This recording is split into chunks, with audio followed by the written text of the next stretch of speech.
Conta aqui pra mim quais dessas situações você já vivenciou. Primeiro, estava andando pela rua, vi um cartaz de uma pizzaria que você tem muita vontade de conhecer, de provar, e lá tinha lá o contato telefônico dela, né?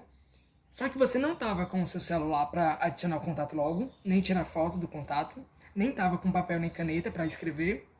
E aí você acabou olhando pro seu amigo e falando assim, faz o seguinte, eu lembro dos primeiros números e você lembra dos últimos. E aí quando chegava em casa ia tentar lembrar o número completo para tentar adicionar. Ou, segunda situação, você estava no centro da sua cidade, melhor, de uma cidade que você não conhece muito bem. E aí você chega para uma pessoa da rua e pergunta assim, como que faz para chegar no hospital? E aí ela vai e começa a dizer, tá vendo essa rua? Você pega a segunda direita, você segue reto, até na terceira rua. Na quarta rua você vira à esquerda. E aí você fica assim, meu Deus do céu, como é que eu vou chegar lá? E aí você tem que tentar lembrar como que vai fazer para chegar naquele local. Ou então, terceira situação, você se pegou com uma dificuldade de fazer um simples cálculo de soma de matemática, sei lá, por exemplo, 15 mais 17. E aí, você não estava conseguindo raciocinar direito, não estava conseguindo lembrar como que fazia a soma. Por exemplo, você faz 15 mais 17. 5 com 7 são 12. Pega o 2, coloca o 1 lá em cima e aí tenta somar com todos. E você não consegue lembrar de fazer tudo isso mentalmente. Já sentiu dificuldade em alguma dessas situações? Ou já se identificou em alguma delas? Então, essas são apenas 3 situações do nosso dia a dia que nós só conseguimos realizar por causa da nossa memória de trabalho. Ficou curioso para saber como ela funciona? Então fica ligado aqui que esse é o nosso tema de debate de hoje. Fala pessoal, eu sou o Romério Filho, acadêmico de Biomedicina da Universidade Federal do Delta do Parnaíba, e esse é o meu canal para compartilhar algumas vivências, algumas experiências que eu tenho dentro do meio acadêmico. E sejam todos muito bem-vindos ao primeiro episódio completamente informativo, não somente informativo, também tem entretenimento. Eu espero que sim. Então, pessoal, se a gente fosse voltar desde o início para esse tópico de memória, a gente ia ter um vídeo muito extenso e o foco desse vídeo é tratar mais sobre a memória de trabalho, que é apenas um dos tipos de memória, né, dentre tantos outros. Exatamente isso que você ouviu. É apenas um dos tipos. Inclusive, o termo memória em si, ele é tão amplo, né, tão diverso, que com os avanços dos estudos em neurociências e neurobiologia, muitos autores já falam sobre a gente não utilizar apenas memória, mas sim memórias, no plural, visto que a gente está tratando não somente de um sistema simples e único, mas sim de um completo sistema complexo que abrange vários tipos de informação e vários tipos de manipulação, né, dessas informações.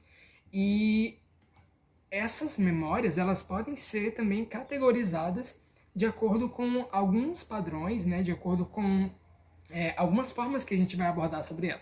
As principais formas da gente categorizar as memórias são por funcionalidade, né, ou seja, como os mecanismos são envolvidos nela, ou por temporalidade, né, que também é um conceito muito bem utilizado, que é de acordo com o tempo de armazenamento daquela informação. Por exemplo, é uma informação que você processou ela em apenas segundos, ou minutos, ou mesmo dias, ou é uma informação que podem passar anos e anos, ou até mesmo década, e você continua lembrando dela. Funciona mais ou menos assim nesse esquema, a divisão por temporalidade, e como não vai dar para eu fazer sobre todos esses tipos de memória nesse vídeo, se você está interessado em descobrir um pouquinho mais sobre essas diferentes formas de categorização e um pouco mais sobre os diferentes tipos de memória por temporalidade, deixa aqui logo seu comentário aqui no canal, porque ajuda demais a manter a ideia aqui do nosso espaço de debate.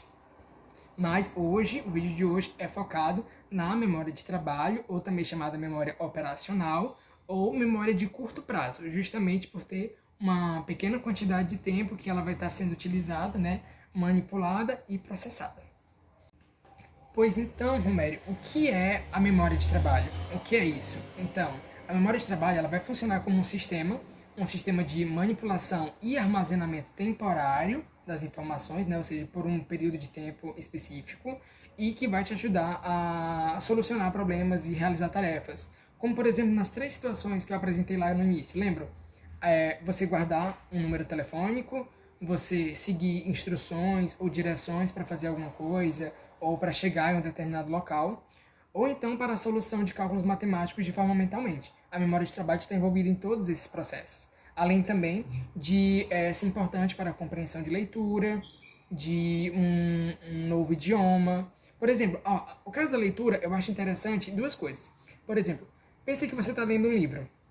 Você está lendo, você está lá passando as páginas, e para você estar entendendo o que aquele livro está te passando, você está lendo aquelas informações, e aquelas informações elas precisam continuar na sua mente por aquele momento, para você poder estar recrutando aquelas informações que são necessárias para continuar entendendo o que o livro está passando.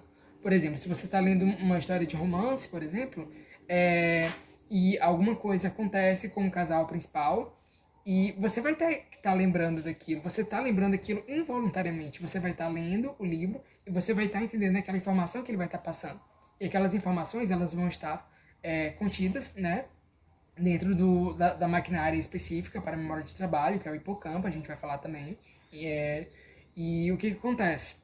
Ela é tanto importante para continuar fazendo com que essa informação ela se mantenha dentro, né, da sua cabeça, para que você possa estar entendendo o que está passando naquele livro, como também no simples ato de você estar lendo um livro e quando você chega no final da linha, você consegue descer passando a linha exatamente começando no início, onde ela realmente deveria estar. Ou seja, você começa no início da linha, vai lendo, quando chega no final você tem que descer a linha. E aí, a memória de trabalho também vai ajudar na movimentação para que você possa conseguir voltar para o início da linha, sempre quando termina de ler aquela frase, né, aquele trecho que se encontra no limite de uma página. Então, quando você consegue tudo isso, se você está conseguindo ler esse livro e está prestando atenção e está entendendo o que ele está passando, ou que você consegue fazer essa passagem de linha, então mostra que a sua memória de trabalho ela está funcionando tranquilamente com eficiência. Às vezes nem sempre. Às vezes nem sempre acontece isso. Por exemplo, é o caso da Dory. A Dory do Procurando Nemo todo mundo conhece. E ela tem problemas de perda de memória recente. E o caso da Dory, ele é tão interessante que eu não poderia limitar ele a pequenos minutos desse vídeo. Então, eu vou fazer um vídeo também só sobre o caso da Dory, que é muito interessante. E eu não posso esquecer disso. Eu tenho que anotar, porque às vezes as ideias ficam passando. E se eu não anotar também eu vou esquecer. E aí eu acabo não fazendo aquele outro vídeo. Mas, em geral, a peixinha tão querida das telinhas, né, ela sofre com esse problema de perda de memória recente por não conseguir fazer o armazenamento daquelas informações. Ela não consegue armazenar essas informações por mau funcionamento da maquinária específica, né, como eu tinha falado, por exemplo, o córtex cerebral ou o hipocampo.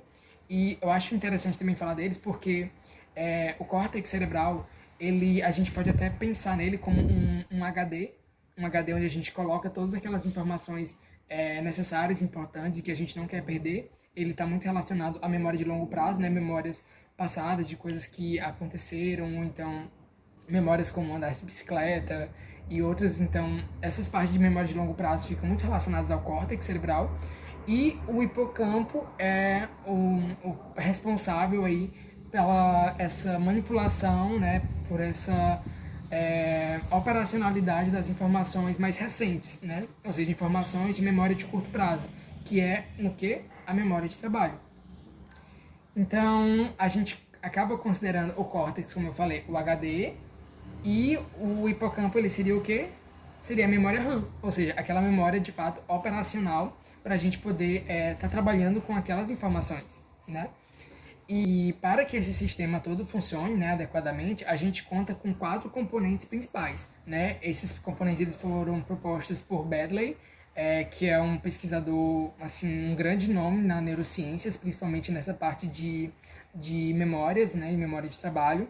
E esses 4 componentes são quais? Primeiro, a alça fonológica. Segundo, o esboço visoespacial. Terceiro, o executivo central. E quarto, o buffer episódico. O primeiro, que é a alça fonológica, ele está responsável justamente por essas informações de sonoridade, né, de processos linguísticos e decodificação. É muito útil para a aprendizagem de novas palavras, por exemplo. O esboço visoespacial, ele já está mais relacionado com as informações do tipo mesmo de aparência, visual, movimento e noção de espaço. Todas essas informações que chegam nesses dois componentes, a alça fonológica e o esboço visoespacial, elas são processadas, né, manipuladas pelo executivo central. O executivo central, por sua vez, é o terceiro componente, né, e está realmente com essa função de processar esses estímulos, tanto visuais como sonoros.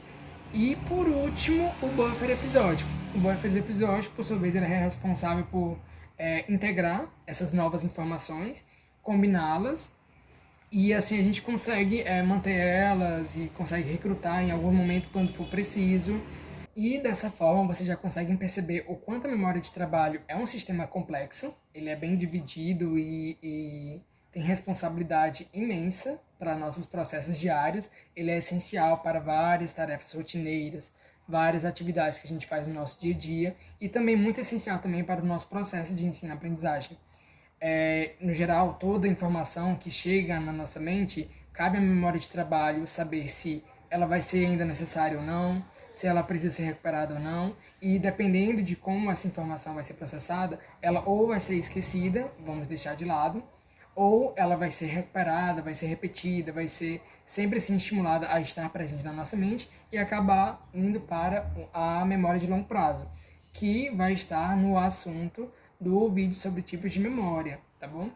Então, a gente vai chegando agora no final do nosso vídeo e eu queria agradecer por todos vocês que ainda estão presentes aqui e lembrar que esse vídeo eu estou fazendo por iniciativa de poder compartilhar um pouquinho mais sobre o que eu estudo na minha iniciação científica, né?